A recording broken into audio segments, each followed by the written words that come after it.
Presented by DNS Entertainment.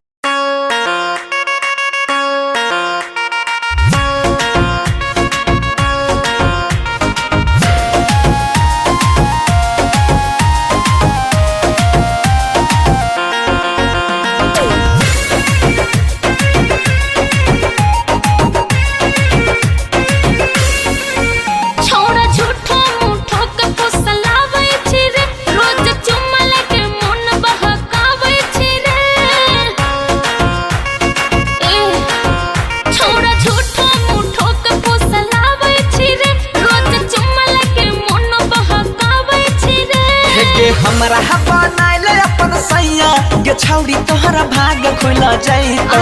हमरा बनाइल अपन सैया के छौरी तोहरा भाग खुल जाइतो।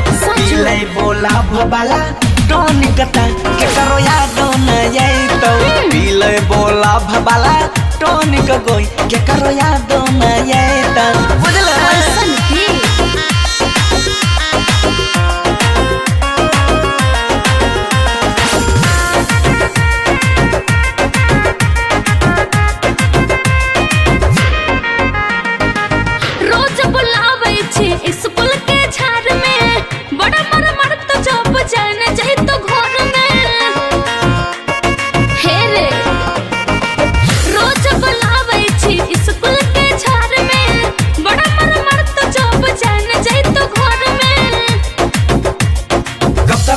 रहबो यार के जल्दी बनाइले अपन बता रे तब तक कोनो टेंशन होय तो चुमा लेबो दिन में चाय बारे में।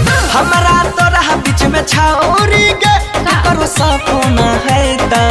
हमरा तो रह बीच में छौरी के करो सपना है तो घुमैबो अपन वाला चाभी तो तोहरा लौका खुल जाई तो पीले बोला भबाला टोनिक गोई के करो याद न आइता।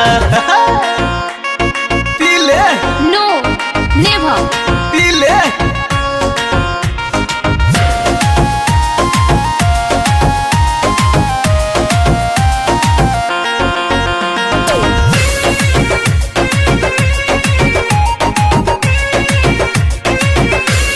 रेट उनकी वाला बोल रे छोड़ा तोहर बात के ना मनिया मन में झुके तोहर नियत हम जानिया।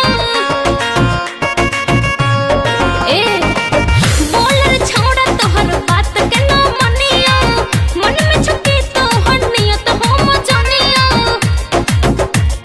सचे कहै छी योगी कहानी तोरा बनेबो या रानी। छोबे महीना में खिल जेतो छोड़ी गे तोहर चढ़ल जवानी। रात रात भर रोज जागई बौगे बनसी ना शरमैतो। रोज रोज रात भर जागई बौगे बनसी ना शरमैतो। पीले बोला भबाला टोनिक ता के करो याद न आइतो। घुमैबो अपन वाला चाभी तो तोहरा लौक खुल जाइतो।